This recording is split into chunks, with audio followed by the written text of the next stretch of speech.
What's up, everybody? I'm Chase Lee reporting for DallasMovieScreenings.com, and I got another movie to review for you guys, and that would be Mark Felt, the Man Who Brought Down the White House. Now, this one stars Liam Neeson as the title character, and Mark Felt is based on the real-life person Mark Felt, who was in the FBI and took down Nixon with the Watergate scandal, and, you know, it's one of the most famous scandals in history, especially in political history. So I was intrigued about this movie. I am starting to become really fascinated with political thrillers and political suspense, i.e. House of Cards, which is killing it on Netflix right now. So anytime when a movie wants to do anything political based around a scandal or whatever that involved the White House, you have a lot to live up to, because House of Cards is the standard to beat. So I saw the trailer to it, and I was slightly pumped. Michael C. Hall's in this. Liam Neeson, Ike Barinholtz is in this.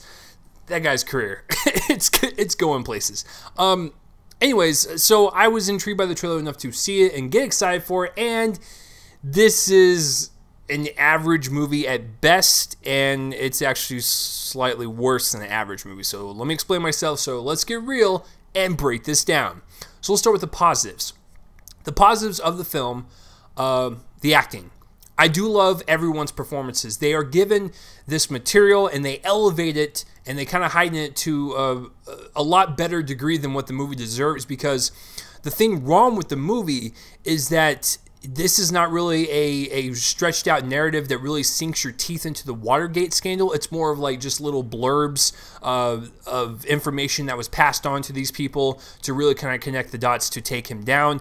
It really just felt rushed, and it really just felt kind of like just this haphazard mess that was thrown on screen. But when you have like these smaller moments between the characters, these actors really elevate it, and they really convince me of this dialogue, and they really just make it sharp and intriguing, and you're sitting there going, okay, I really like this scene, oh, and it's over, and we're going to something else. And so the performances do provide a nice intensity to the film, a lot of subtlety, and I really do enjoy the performances throughout.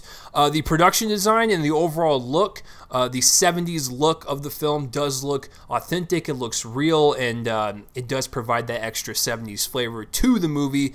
And then the last final positive of the film, and this is actually my favorite part about the movie, is the score. The music, it feels more like a horror film. The ominous, kind of unsettling nature of this music, accompanied with, this political scandal, actually worked out, because Watergate was a humongous scandal with Nixon and his administration. So I don't know, it treated it like a horror film because the scandal was pretty horrific. So I thought the music was a nice accompaniment of that, and it really provided a lot of extra depth to the film that really didn't deserve it. Because here we go with the negatives. Like I said before, everything just feels rushed. I mean, we have a scandal that was filled with information to the brim, with many connective dots that was throughout the Watergate or whatever. And so you expect to have a little bit of meat to this story.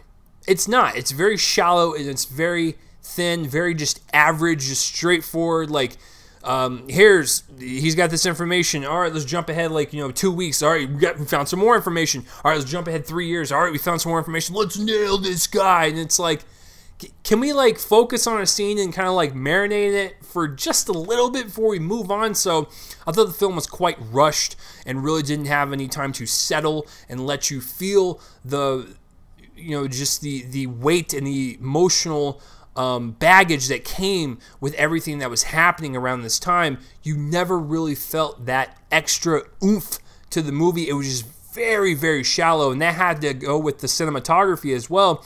The cinematography was cold. It was very dark blues and grays, and I don't know, you felt cold watching it, which is exactly what the story was. It was very thin and very shallow, so that makes a lot of sense. And probably the biggest issue with the film is it didn't know what it wanted to focus on. Like I said, it was very rushed and really didn't let anything kind of sink in. And at the same time, it didn't know where it wanted to go. Case in point, there is a subplot with Liam Neeson's daughter and Diane Lane's daughter missing. They keep going back to this. Why? Watergate is intriguing enough. I don't need to be seeing like his family life and his family problems, because I know they wrote this in there to show that, hey, Mark Felt was just a normal American. You know, he had a home life and a wife and a daughter, and isn't he relatable, kids? And it's like, you honestly didn't need to show his life outside of his job, because the actual scandal is what we're here for. So going to the daughter back and forth, it felt so out of place, and if you're going to do that, make it more of a balance.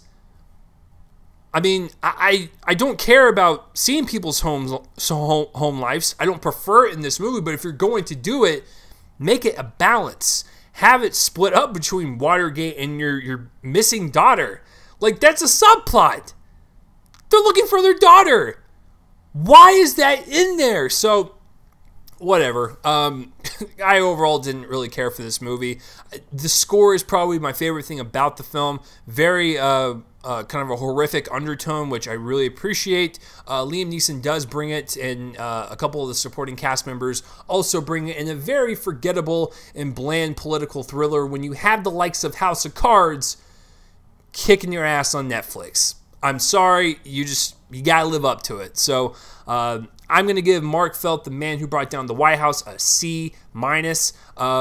I thought it was just average. Dip it down to that C-. I didn't want to put it in the D's because I love that score so much. It was very unique and very different, especially for this. I did not expect it, which is a good thing. So what about you guys? Have you seen Mark Felt, the man who brought down the White House, and have you even heard of it? Comment, post on my face, and let me know. And as always, guys, I'm Chase Lee reporting for DallasMovieScreens.com, and tune in next time for whatever I review next. I will see you guys later.